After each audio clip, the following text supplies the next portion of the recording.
When you focus on the work for the work's sake, when you make it about information, not evaluation, when you don't make it personal about you, ironically, that's when the best work gets done.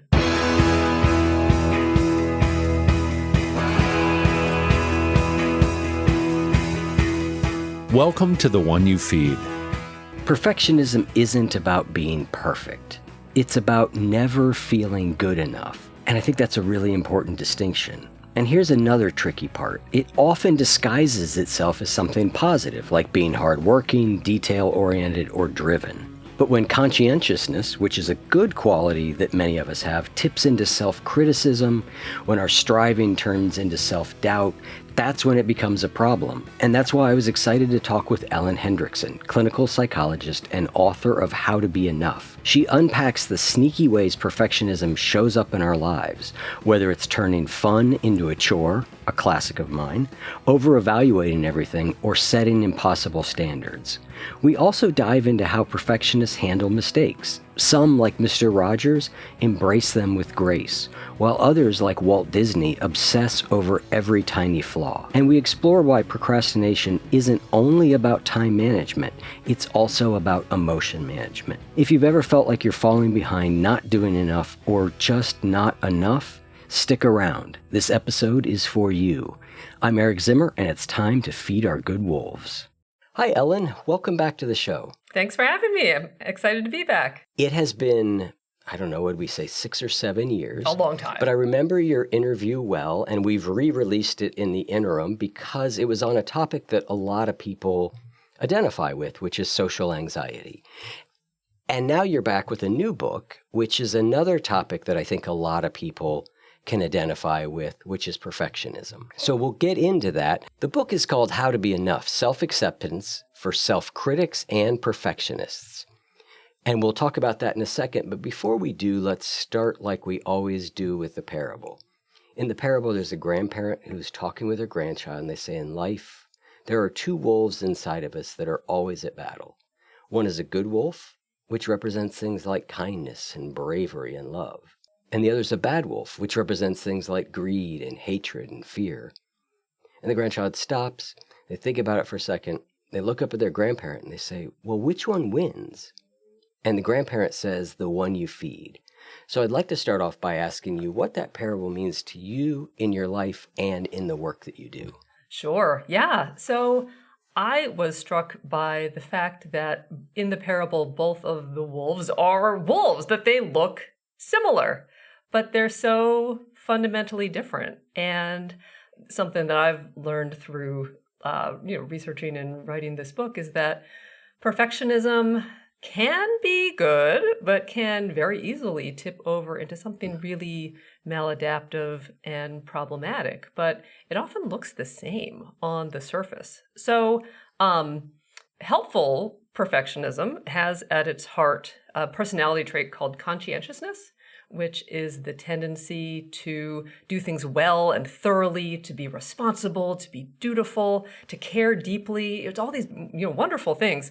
I call it the least sexy superpower, but it, as far as as far as a personality trait, like it's certainly the one to choose for both objective and subjective success in life. But it can very quickly tip over into maladaptive perfectionism, and there we end up with two pillars. One is self-criticism, and that I think needs no definition. But in maladaptive perfectionism is particularly harsh and personalistic. And then the other pillar is something that, even as a clinical psychologist, it was a term that was new to me, and that's overevaluation. And we can talk more about that, but essentially that is when we start to conflate our worth with our performance, when we are what we do. And so there, forgive my grammar, but it's when I did good equals I am good, or I did bad equals I am bad. So, really similar fundamentals, but really different outcomes. I love a couple things that you said there. The first is this idea that it looks different. It looks similar, but is actually different. And I think that's an important point. And conscientiousness is a great personality trait. It seems to be one that I am particularly high in, at least later in my life. And yet, as you say, it can go too far. And I think that's what's interesting about nearly any trait that we have, is there is a case where there's too little of it or there's too much of it, and those are problematic, right? Too little conscientiousness is no good, right? You don't care about what you're doing. You just aren't paying attention, or you just let everything go. Too much of it and it cripples you. And so what we're looking for is somewhere in between. And I think that's one of the things the book does a nice job of pointing out, is that these traits towards perfectionism aren't necessarily bad. It's that how we use them and what proportion we keep them in. And I always think that's a helpful perspective to take, because when we think that there's something wrong with us or the way we are is wrong, then that's a different message than the way we are is fine.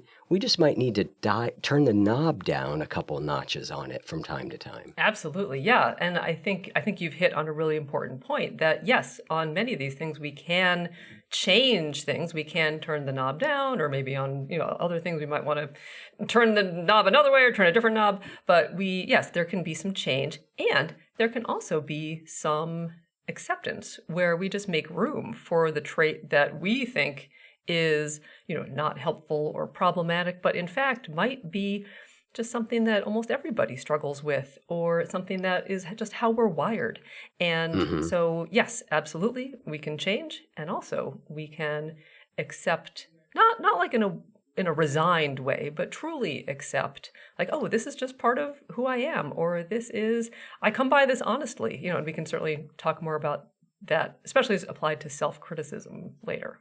The one other thing that you say early on is we're sort of trying to set up what perfectionism is. You talked about this sort of hypercritical self-relationship and this over-identification with meeting standards. But you say perfectionism isn't about striving for perfection, but about never feeling good enough. Say a little bit more about that. Yeah, absolutely. So I'm a clinical psychologist at a anxiety specialty center, and I would say the majority, almost the vast majority of clients who come in with, anxiety or depression have perfectionism at the heart of the overlapping, center of the Venn diagram of their challenges.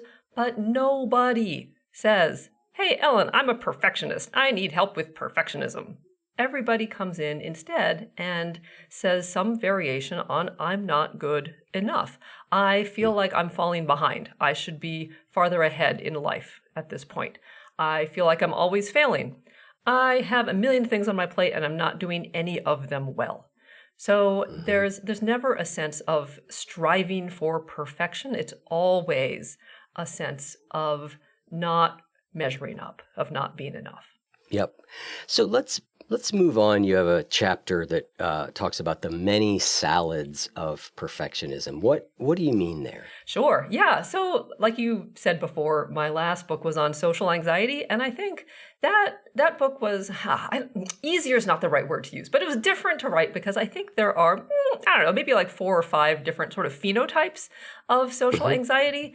And with perfectionism, though, it's so heterogeneous that you can line up 100 people with perfectionism, and I will show you 100 different ways of being perfectionistic. It really comes out in so many ways because, getting back to that pillar of overevaluation, we can overevaluate anything. Like our performance could be, like, for example, like the striver student who derives their value from their grades. It could be an employee who sees their quarterly evaluation like as a referendum not only on their work, but on like their character. It could be the athlete who only feels as good as their last game, the musician who only feels as good as their last performance. We can over-evaluate our social behavior, hence, perfectionism being the heart of social anxiety. So we could over-identify with, did I say something weird at that party? Was I awkward?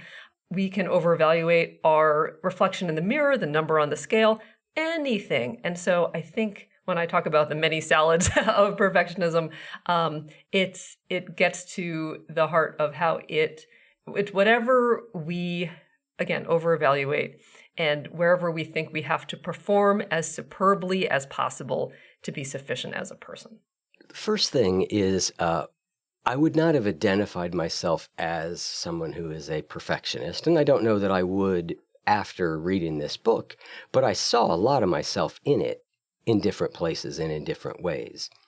And I'd like to talk a little bit more about the domains of perfectionism, but let's stay with this term overevaluation for a second. It's a great term. It also implies that there's a point where evaluation is good, and then there's a point where evaluation becomes over-evaluation, which seems like it might be a difficult thing to discern. Yeah. So how do we go about telling when evaluation is positive? So for example, if you and I got off this call and or this interview, and I went back and I looked at it and I thought, well, I could have said this there, and maybe I could have done that. And boy, the lighting, we could have changed the lighting a little bit. It might have looked a little bit better, right? Useful. But there's a point where that would not become unuseful. And maybe as a way of talking about overevaluation, you can take us back to the analogy used to open the book between two famous entertainment people. Absolutely. So, yeah, no, you're absolutely right. Of course, there's going to be some overlap. I talk a lot in Venn diagrams, don't I? So some overlap in that Venn diagram of, ourselves and our performance. Of course, we're going to be proud of, our accomplishments. Of course, we're going to be bummed if something we did didn't work out. That makes sense. We're not going to completely separate those two circles. But I think when they're almost completely congruent, like when they're almost completely overlapping, yeah, that absolutely gets us into trouble, because then there is no room for mistakes. There's no room for, we can talk about this too, the typical advice around perfectionism, which is, you can just stop when things are good enough. If we feel like we are our work, we're not going to settle for subpar or mediocre outcomes, because then we're subpar or mediocre. So what we can do to try to separate that is to try to focus on the work for the work's sake.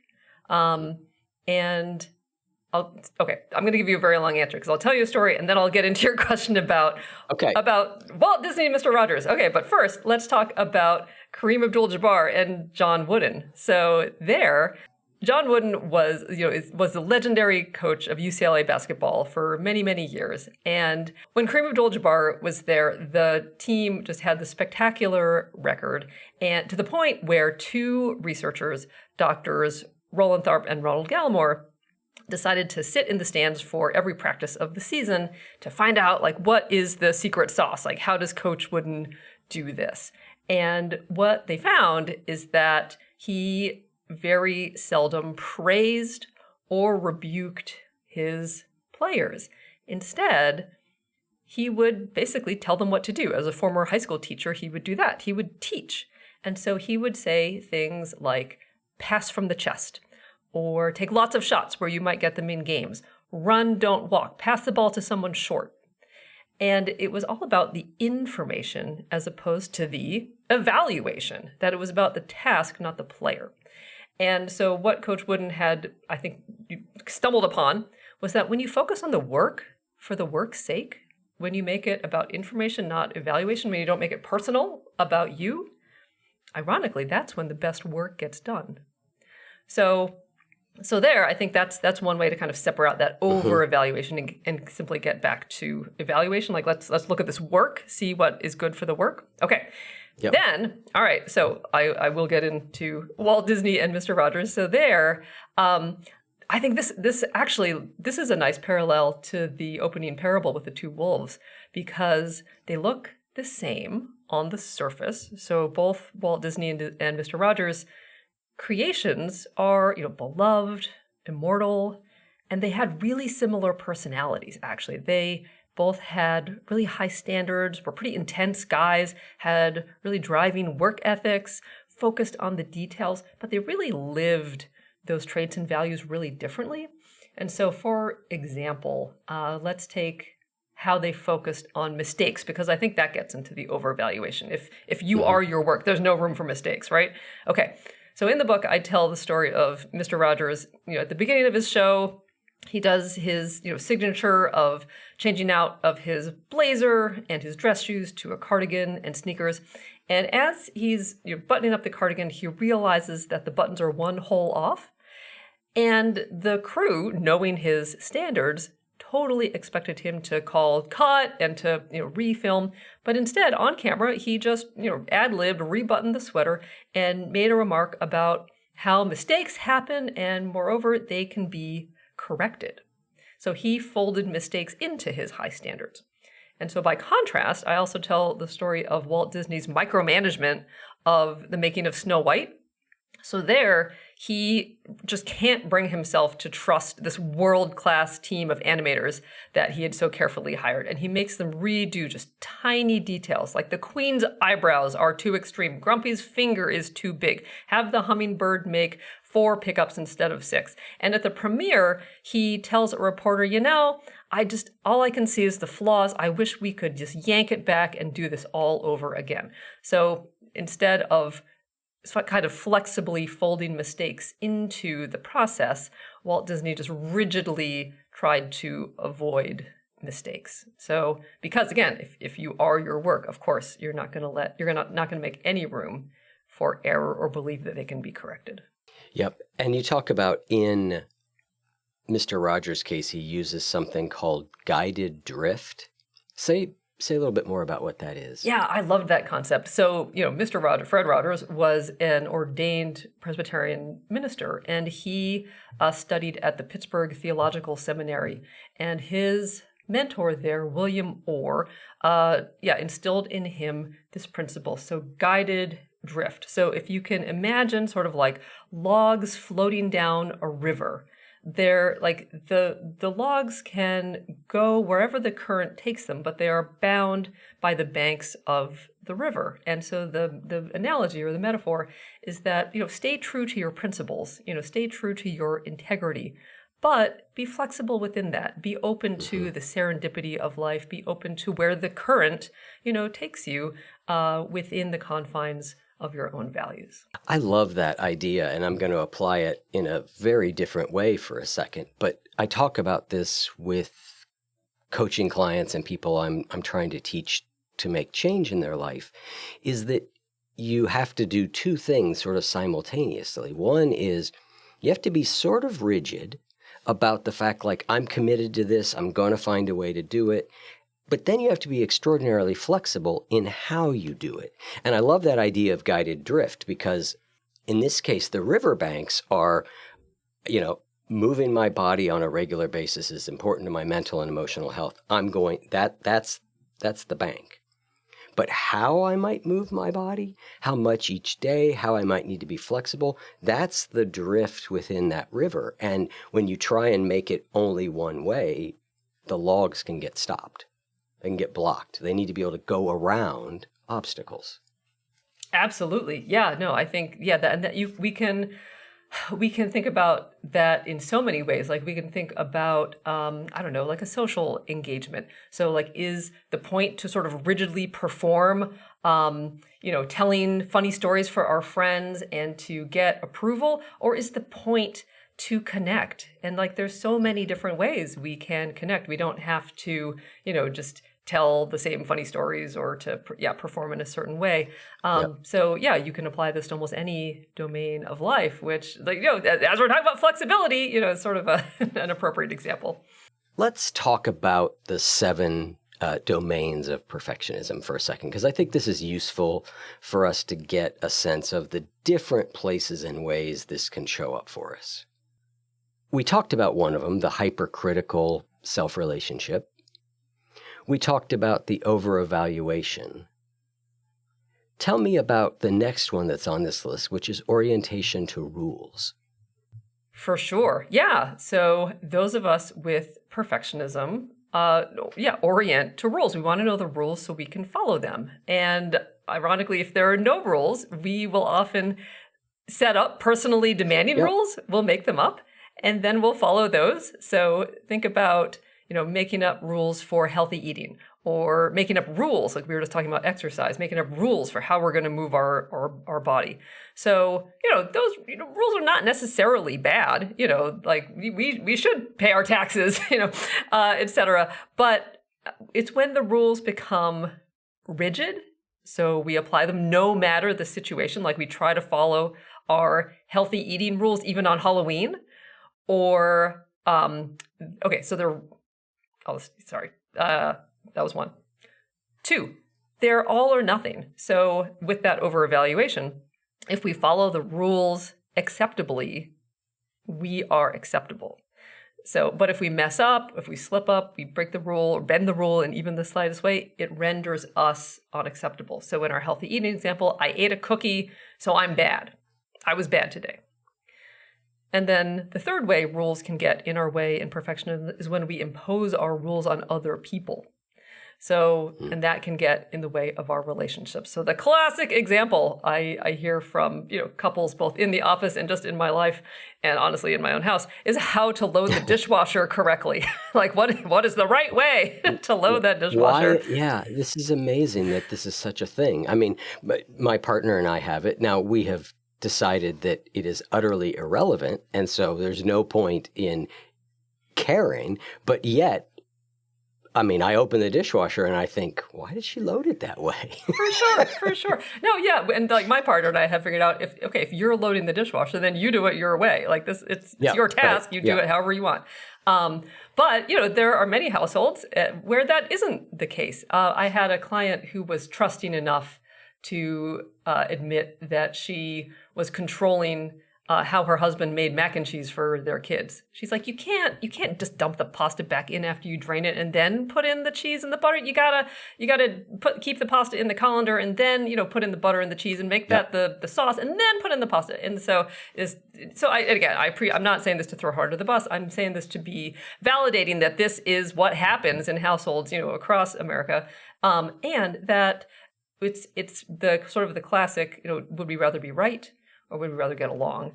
And there's not a perfect answer. Sometimes it is better to be right. Sometimes it is better to get along. But anyway, I'm saying this to be relatable and and validating that rules loom large in the minds of people with perfectionism. Yeah, the problem with the dishwasher thing, like letting you do your thing, is that I'm going to come in after you and need to put dishes in during the day, and it's going to be all jacked up at that point. And what kind of moron loads it? No, I'm just kidding. Do you have a camera in my house? This sounds familiar. Yeah, right. It just cracks me up that this is such a common thing and that we actually care. I mean, when you really, when you look at it from that perspective, how trivial a matter. What could be a more trivial matter than that, really? And yet we're going to cause tension and discomfort and problems in our most important relationship. It's just... And I'm not like you. I'm not singling people out. I'm just saying, looking at it from a certain angle, you're like, this is insane. Mm-hmm. This also brings up a point that I think is important about perfectionism, which is that we apply it to ourselves for sure, but we also apply it to other people. And you were sort of talking about that. So maybe we can put a pin in that and we'll come back around to it, because I want to stay within the domains here. Sure. The next domain is focusing on mistakes. Let's talk about that. Sure. Yeah. So as we alluded to a little bit before, that if we let's tie it together with the overevaluation. If we think we're not doing something correctly, then that renders us incorrect. However, so I think I make a distinction, with overevaluation between lowering your standards or stopping when things are good enough. I don't think we have to do that, actually. Plus, that doesn't go over well. And making room for mistakes. Those might sound like the same thing, but I think they're really different. And for example, I'll tell you a story. So I had a client who was a pediatrician, and she had been a pediatrician for 25 years, was, by her report, as far as I could tell, very good at it, had, risen in the ranks in her clinic. But she came in and in the last week had made a mistake, that she had misdiagnosed a little girl who came in with what turned out to be appendicitis. She was okay. They, ended up having to go to the emergency room, but was okay. She misdiagnosed that as constipation and had sent the family home. And just came into session just lambasting herself, saying, oh, I'm a terrible doctor. I should retire early. Maybe I should get my brain examined. Something's wrong with me. And I think it would be inappropriate to tell her to lower her standards. Like, of course, you're not going to say, I did well enough today taking care of people's lives, whatever, No, we're not going to do that. But mistakes are inevitable, especially over 25 years of practice. And so I asked her, okay, if you had a colleague who had been in practice for 25 years, what percentage of diagnoses would you expect to be like a reasonable number of misdiagnoses? The answer can't be zero. Even 1% gives you way more wiggle room than 0%. And so making room for the inevitable mistakes, because we're human, and that's sort of the package deal of being alive and doing any kind of work, is really different than lowering your standards. So that's my difference, I think, is important. Yeah, I think that's a really good distinction. It takes me back to rules for a second, because I do find at times that making rules for myself is really helpful, right? It guides me. However, I have a idea in my mind. So let's just stick with moving my body. One of my goals is to move my body for 30 minutes every day. Doesn't matter how, but just somehow. So that's my standard. That's my rule. However, my belief is that 80 to 90% success at that is good enough. Because what that means is, if I move my body in that way 90% of the days, but I'm able to do that week after week, month after month, year after year, that little bit that I'm not doing comes out in the wash. It just doesn't matter. However, if I expect that I have to do 100%, when I don't, I get discouraged. And one of the things we do know about motivation is it tends to go up when we feel good about ourselves and when we feel like we're capable, and it tends to go down when we feel like we're not good or we're not capable of doing it. So this idea of rules can be useful, but they've got to have some degree of flexibility and adaptability to I love the word you just used, the inevitable things that are going to come up, right? It's inevitable a doctor practicing long enough is going to misdiagnose someone. It's inevitable if you're trying to eat right that there are going to be times that you don't. It's inevitable if you're trying to exercise really regularly, there are going to be days or even periods where you don't. Those things are inevitable. And the question becomes, what do I do? How do I respond wisely when the inevitable happens? And this is where I see so many people get lost on their attempts to make change in their life. And it's a perfectionist thing. It's like either I'm doing it all or I'm doing it none. And what you're arguing for is this place in between there. Yeah, absolutely. So I think you're tapping into some self-compassion there. So when we inevitably make a mistake, screw up, if we don't exercise, even though that's really important to us, because we're exhausted or injured or just don't have time that day, or it's 6 degrees outside. Yeah, then I think if we see, okay, here, let me back up. All right, self-compassion, according to the researcher, Dr. Kristen Neff, consists of 3 things. So there's self-kindness, non-judgmental mindfulness, and connection to the larger human experience. But the perfectionistic brain is does none of those things. So we're wired to be self-critical instead of kind to ourselves. We're wired to be a little bit judgmental. We zero in on flaws and details instead of being non-judgmentally mindful.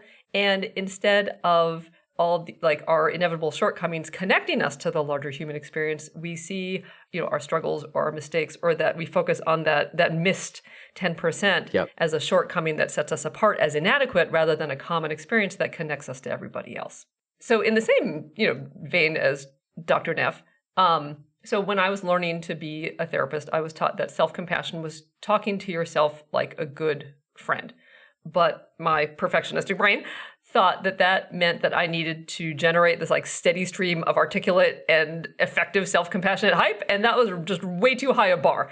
So over the years, I have learned that self-compassion, absolutely can be words, but it can be one word. It can be like easy, or a couple words. You're okay. But even more than that, self-compassion can be actions. So it could be, in our exercise example, going to the gym because we know from experience that that's going to make us feel better. But it could also be allowing ourselves to skip the gym, allowing ourselves a day off from exercise because what we really need is an extra hour of sleep, or because it's 6 degrees outside, right? And so self-compassion is turning towards our pain and suffering and asking, what do I need, with care and understanding?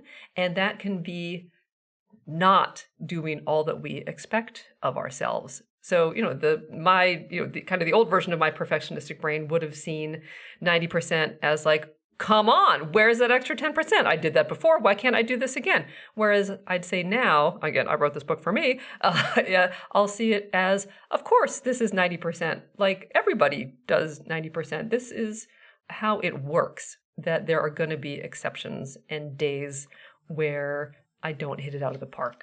But that doesn't mean that I have struck out. Right. And self-compassion has one of that section in the book has one of the funniest lines in the book, where, one of the things Kristen Neff suggests is laying a hand kindly upon your heart, telling yourself, this is hard. And you're like, I'm right there with you. I may lay a hand kindly upon my heart and tell myself this is hard, but self-criticism will ride up behind me in a hockey mask and yell in my ear, no, it's fucking not. Yeah, this is a documentary. Yeah. So I love that idea, though, because I do think that we often set the bar for self-compassion too high. Sure. And I like what you said there, because it can just be a word or two, but it often is in what we don't say to ourselves, right? Self-compassion often manifests in, I don't have to say lovely things to myself, but can I not say the shitty things to myself? Like that is self-compassion sometimes. And I often talk about how when I'm in a negative mood space, I can't often get to positive. Can I aim for neutral? Yeah. Right? Can I aim for just not so negative? Like, because I just think that's a much easier bar. And I also think that with all of this stuff, however we talk to ourselves in our head, we have to believe it to some degree. So saying, oh, I'm amazing, I'm wonderful, when we don't feel that, often just backfires. Mm-hmm, mm-hmm. Yeah, because there's part of all of us inside that's like, that's a lie. Come on, what? Yep. No, what are you talking about? Yeah, for sure. Exactly. Mm-hmm. Yep. The other thing, back to the rules for a second in self-compassion, but I think there's another thing here that we've sort of gone around a little bit, and you sort of alluded to with this 90% or 80% success rate. Part of that is self-compassion, but part of that is also just a reality, an understanding of reality. Mm-hmm. And I think that's important when it comes to perfectionism, is understanding reality. Mistakes are inevitable, all these things. And so if we can have a more realistic expectation to start with, we need self-compassion even less, right? Because we won't see the day that we did something, we didn't move our body for whatever reason. We won't see it as a mistake that we then have to say, oh, I'm going to extend self-compassion to myself because I made. It's just simply like, oh, of course that happened. Of course. That's not, like, it was going to happen sooner or later, so today happened to be the day. Yeah, no, I mean, mistakes are only a problem if we think they shouldn't be happening, right? Like, right. Okay, so here, I'll tell you a personal story. This happened just last week, actually. So for the first time in 12 years, I I double booked a patient and then just like did my other meeting and left her hanging on Zoom. Like I completely missed this visit. And again, it hadn't happened in 12 years. I felt horrible when I realized it happened, and I, immediately apologized and did what I could to make it right. And she was understanding, and she's like, "Oh, I thought you had an emergency." Like I just kind of rolled with it. So thank God she was understanding about it. But I felt terrible that I had left this person whose mental health care I am in charge of hanging. It was terrible. And I tried to make room for it and thought like, well, over 20 years of clinical practice, if this happens once a decade, that's about right. Like that is kind of how it works. So this is my quota, and like this is how it goes. And I don't say that to excuse it or to say it's okay, but I do say that to make room for like, of course this is gonna happen. And you were talking about self-criticism and trying to, not say the really horrible, shitty things to ourselves. And I agree with you that yes, that's the change lever we can pull. We can try to be kinder to ourselves, to be, if not like validating or understanding, then, at least neutral. And we can also pull that acceptance lever of maybe my brain just says shitty things to me, but I don't have to listen to it. And like that for me, I come from a long line of perfectionists, and I am just wired to be a little more self-critical than the average bear. And so through experience, I have learned that whenever I do anything involving a microphone, that when I log off, my brain's just gonna start going, be like, why did you say it that way? Like, or, oh my gosh, you said way too many personal things, or like, no one's gonna resonate with my brain's just gonna start going. And I've found that it's just part of the script, that like when you go to a restaurant, there's a script. Like you sit down, you look at the menu, you order, your food comes, you eat, you pay, you leave. In my self-critical world, I do, I send something out into the world, and my brain criticizes it and myself, and then we move on. And either it's fine, or I learn from it if for whatever reason I didn't fulfill my intention or whatnot. And then, that's okay. So I've learned to sort of take the stance towards my own self-critical brain, like I listen to the music at a coffee shop. Like it's there, I can hear it, but I don't have to get yanked around by it. I don't have to like stand on the table and, dance to the beat. So I wanted to pause for a quick Good Wolf reminder. This one's about a habit change and a mistake I see people making. And that's really that we don't think about these new habits that we want to add in the context of our entire life, right? Habits don't happen in a vacuum. They have to fit in the life that we have. So when we just keep adding, I should do this, I should do that, I should do this, we get discouraged because we haven't really thought about what we're not going to do in order to make that happen. So it's really helpful for you to think about, where is this going to fit and what in my life might I need to remove? If you want a step-by-step guide for how you can easily build new habits that feed your good wolf, go to goodwolf.me/change and join the free masterclass. Yeah. I think that's a really, really important point. And I am astounded. I guess I'm not astounded anymore because it's just common. But when I think about it, it's amazing to me the sorts of things that will pop into my head from like that I recognize as like dominant parts of my thinking 30 years ago, but they're not gone. They will show up, and I laugh at them largely because I now can see just how wildly overdramatic they are. Like just how completely like something like, I don't know, a small mistake gets made and my brain starts saying, I wish I was dead. And I'm like, well, okay, settle down. Like, that's ridiculous.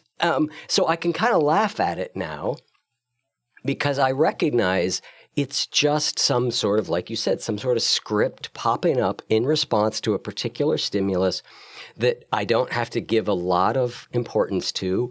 I don't need to be like, oh my God, am I suicidal? Because no, of course I'm not, right? It's just a voice that says something, and and learning to just accept it. And for me, like I said, laughter is really helpful because I'm like, it's so disproportionate to what's actually happening. It's what tells me that it's like my, 8-year-old self talking. Right, for sure. Yeah, no, I think those of us with some perfectionism, like we talked about before, are conscientious, and that means we take things seriously. Mm-hmm. But that means we take our own thoughts and feelings seriously as well. And so, part of my job in the clinic is to help people with perfectionism take their own thoughts and feelings a little bit less literally.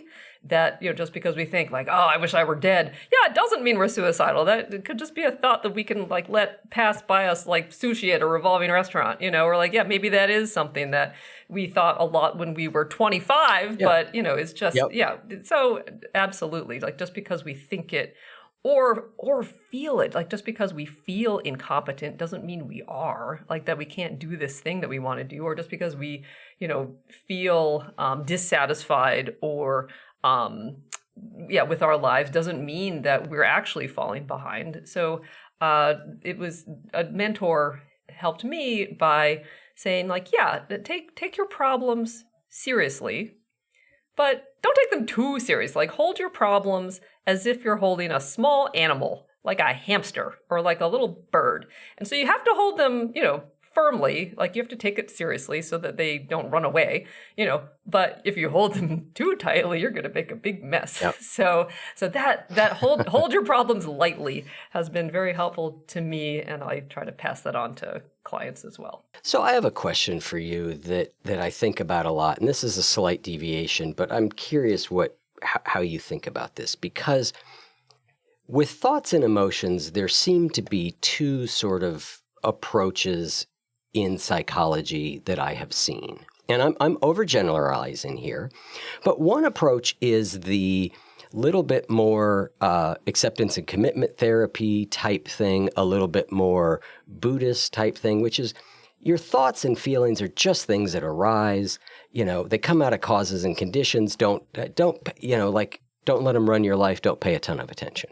The other seems to be sort of the psychoanalytic approach or the depth psychology approach, which says everything that you feel is a message, right? And you've got to pay attention to what these things are telling you.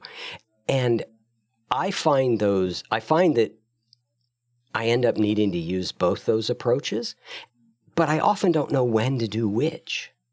So maybe I'm coming down on one side of your question by invoking acceptance and commitment therapy, where the gurus there, say essentially do what works for the context.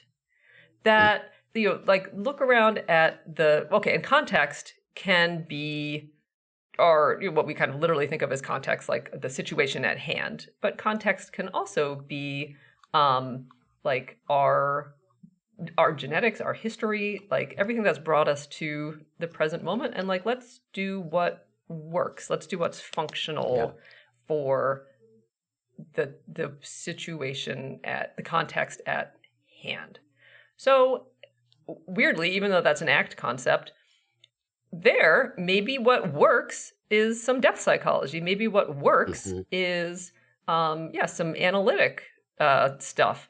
So I think but you're right. It is hard to know what's correct per se, but I think that brings us back to our conversation about flexibility.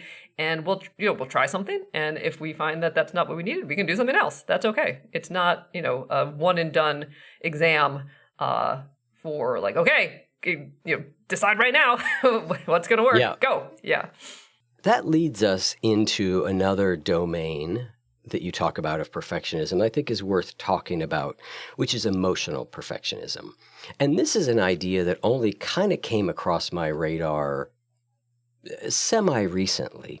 Tell me what emotional perfectionism is. Yeah, it's being appropriate in one's felt or demonstrated emotion. So it's essentially when we've learned that emotion is a response to a particular situation as opposed to how we actually feel inside. So an example might be that, in Okay, I say that customer service is entirely predicated on sort of this performative emotional perfectionism, like service with a smile, like the salesperson is acting how they should, or or how is appropriate, as opposed to how they might really feel about the situation. And like so sometimes that's appropriate, right? Like in a job interview, of course we're going to act excited about the prospect of working there. At a funeral, of course, we're going to act, sad or concerned or whatnot. But if that becomes our go-to, if how we feel both inside and what we show on our face is determined by the situation as opposed to how we feel, then it can come off as feeling to us like empty or fake or phony.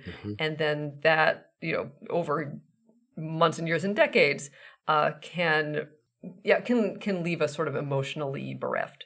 Yeah, I think about it also in the sense of emotional perfectionism, also in the sense of like, I shouldn't feel X, right? And I think this gets us into a lot of trouble. And I think everybody has their own variation on it, right? Mine tends to be these days something like, you've been talking to people about these ideas for a decade. Right? You've done 800 interviews. You've been in recovery for 30 years. Like, why do you feel that way? Like, you know better. You can do better.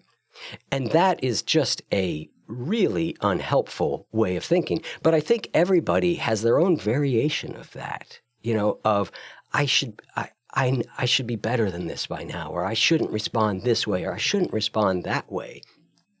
And I think I think when we look at behavior, it's really helpful to say like, okay, I probably shouldn't act that way. Makes me think of you talked about Mr. Rogers. He has some line. I won't get it right, but basically everybody has all kinds of feelings, and that's fine, right? What matters is what we end up doing with them. Right. Yeah, you're getting into the difference between feelings and behavior. So I will often, so for example, here's an actual client. So I had a client who came in for fear of public speaking. So his at work, his boss in his evaluation said, basically, you need to take more space. Like, we need to hear more from you in meetings. You need to volunteer for conferences and presentations. We need to hear you talk more. And my client had sort of this idea that not only did he have to perform well, so be articulate or have a big impact on his audience, but he also had to feel confident while he did it. And so when he inevitably, felt anxious before a presentation or kind of questioned himself before he spoke up in a meeting, was like, oh, is this relevant? Do people really want to hear this? Like, he had done it wrong because he had deviated from that emotional perfectionism of I need to feel confident, before I speak. And so we really worked on trying to shift from feel it, and then the thing you can control is your behavior. You can't control how you feel. If you could do that, you would have done that by now. And anyone who has ever been told, just relax, knows that you can't control how you feel. So, but what we can control by and large is our behavior. So, regardless of how my client felt, he could, make a comment in a meeting. He could get up and, introduce the next speaker. He can control his behavior, even if he feels like his organs are rearranging themselves inside him. Yeah, I think that's a really, really good example. Let's talk about something that at first glance doesn't look like it's related to perfectionism, which is procrastination. So, perfectionism absolutely drives procrastination. Okay, so aversive tasks require quite a bit of self-regulation. We have to focus, we have to sort of figure out what we're doing. And self-regulation deteriorates under emotional distress. So therefore, if we're setting these perfectionistic standards, we are setting personally demanding standards that might even be too high for anyone to reach, but then we feel like we have to reach it or else we're inadequate. Of course, we're going to feel distressed and overwhelmed. And then that is going to put mood repair front and center. Like we have to, it's in order to do the aversive task, we need to make ourselves feel better.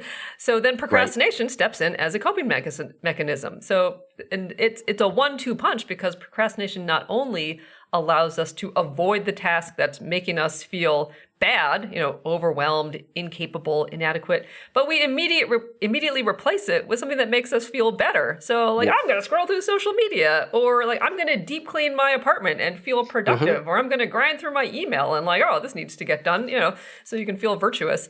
Yeah, absolutely. Until you are on the other side of it, and now you feel worse about yourself because you procrastinated and you dread the task more than you did before. It's this really weird thing, because the minute that you do say, yes, essentially, oh, I'll do it later, and you go do something else, there's an immediate feeling of whew, okay, that feels good. But like drugs, it wears off. And then you're like, oh boy, I think I may have made this worse. And I think that's so true about, it's not about time management, but emotion management. And when I talk about or work with people on procrastination, I sort of break this, or really any kind of trying to change a behavior. I think there's 2 key components. The first is what I refer to as structural, meaning, do I know what I'm going to do? Is the task broken down small enough? Do I know how to do it? Have I set up my environment so I don't get distracted? It's structural things. And that can often go a long way. And there is still the moment where, even if I know what I'm supposed to do, even if the task is small, I'm at that moment of choice. And then you're right, that is all about my emotion management. It's all about, what am I saying to myself? What am I feeling? And what can I say to myself that will just get me over that hump? And I think that's why buying more and more planners, or buying a system to stop you with procrastination can be helpful, but it's often only half of the problem, or sometimes it's way less than that. And everybody's a little bit differently. So I think always getting the structural out of the way first is, because that's the easy part. It's easy to relatively to figure out, okay, let me take this big task, break it into little tasks, etc. It's harder to manage your emotions in that moment, but ultimately that is, like you said, what we have to be able to do. You also talk about something you call a procrastination parfait. Say a little bit more about what that means to you. So in perfectionistic, procrastination, we layer on all these, sedimentary layers of negative emotion that then we have to regulate and work through. And so it could be unrealistic standards. So you were talking about the structural issues, and I agree that quote unquote should be easy, but I know, sometimes if I'm not sure what the first step is, I'll think to myself, well, I should know the first step. Why don't I know how to do this? So, but I think we can use some self-compassion. We can use some, of course I don't know the first step. Why should I know how to update my website, to get around that? Okay. Yes. So, so first, unrealistic standards. Easier, I should have said. Not easy, no. easier perhaps than emotions. I'm not, I get what you're saying. I'm not calling you out at all. And yes, it gets thorny, right? So there's the unrealistic standards of I should know how to do this, or I should do this all in one go, or I, need to do this so thoroughly that to the standard that no one would ever expect of me. So that's one. Next is, there could be this layer of fear of failure. So, remember that those of us with some perfectionism put a lot of pressure on ourselves to do things well and correctly. And so the prospect of making a mistake, of, either in outcome or in process, as a callback to our conversation about oh, I did it, but I didn't feel confident, if there's any aspect of us possibly failing to meet our standards, then of course that's going to cause some distress. There's procrastination-related self-criticism. Maybe we've procrastinated already, And, we, instead of doing our work, like baked a loaf of banana bread or just scrolled through Instagram for 3 hours or, played Baldur's Gate 3 for 8 hours, like that, then we have. What is Baldur's Gate 3? It's a video game that, so I have 2 teenage boys, so I'm plugged in. My engineer over there is cheering. So apparently this is a popular game. This is a very popular game. I just don't know about. No, that's okay. I have an acquaintance who calculated that over all of 2024, she spent 2 weeks, like 24 hours, like the time she could have spent sleeping or awake playing Baldur's Gate 3. So anyway, okay. So we might use that to procrastinate, and then we feel guilty, like, oh my God, I wasted 2 weeks of my life playing this video game. And so now we have to regulate that guilt or self-criticism.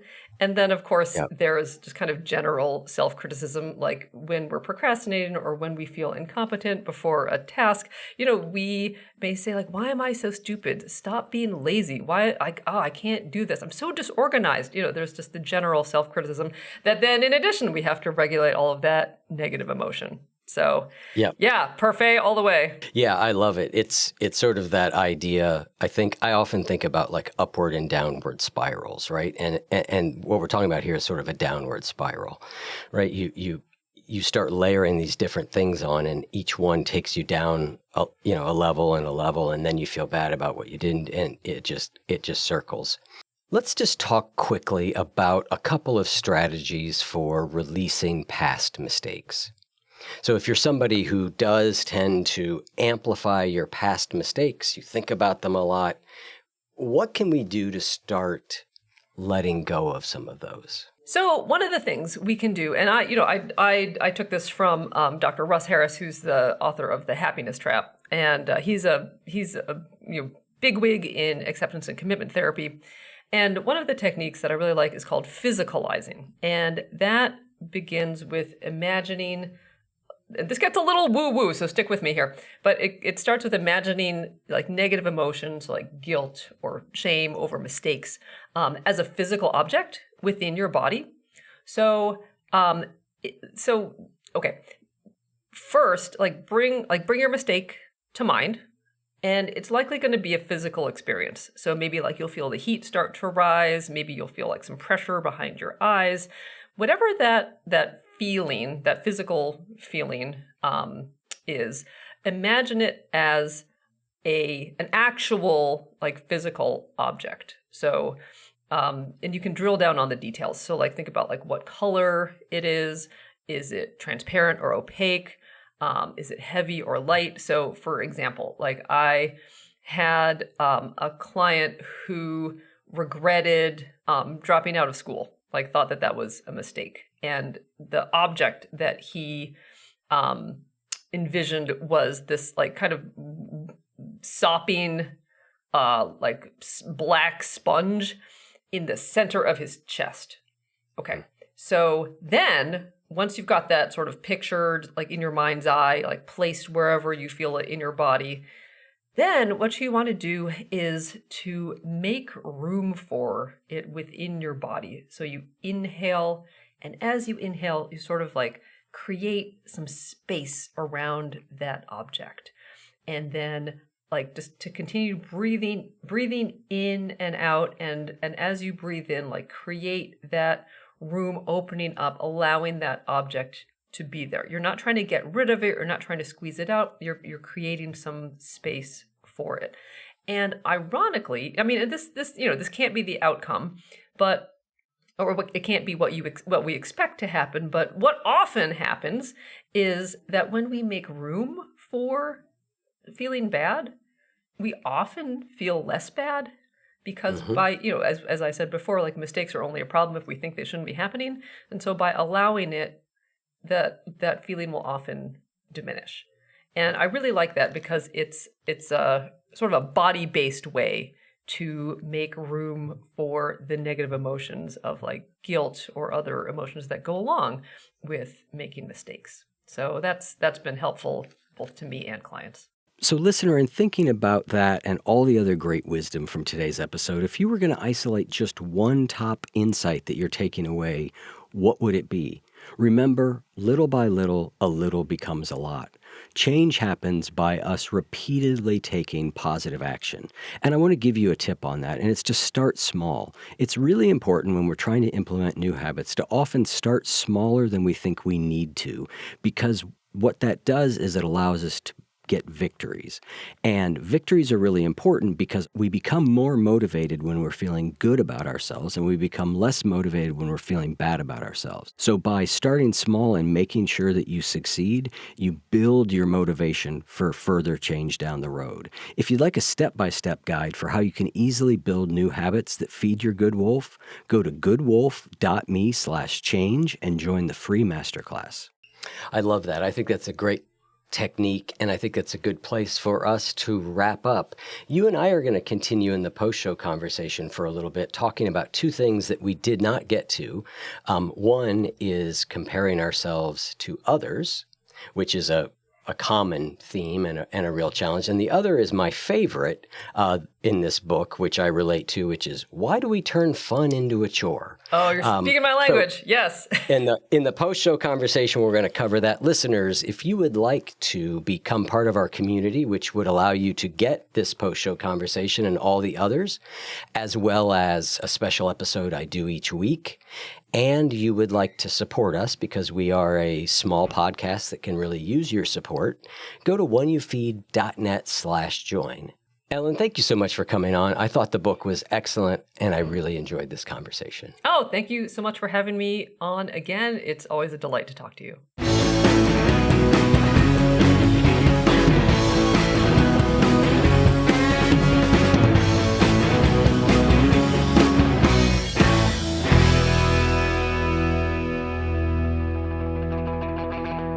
If what you just heard was helpful to you, please consider making a monthly donation to support the One You Feed podcast. When you join our membership community with this monthly pledge, you get lots of exclusive members-only benefits. It's our way of saying thank you for your support. Now, we are so grateful for the members of our community. We wouldn't be able to do what we do without their support, and we don't take a single dollar for granted. To learn more, make a donation at any level, and become a member of the One You Feed community, go to oneyoufeed.net/join. The One You Feed podcast would like to sincerely thank our sponsors for supporting the show.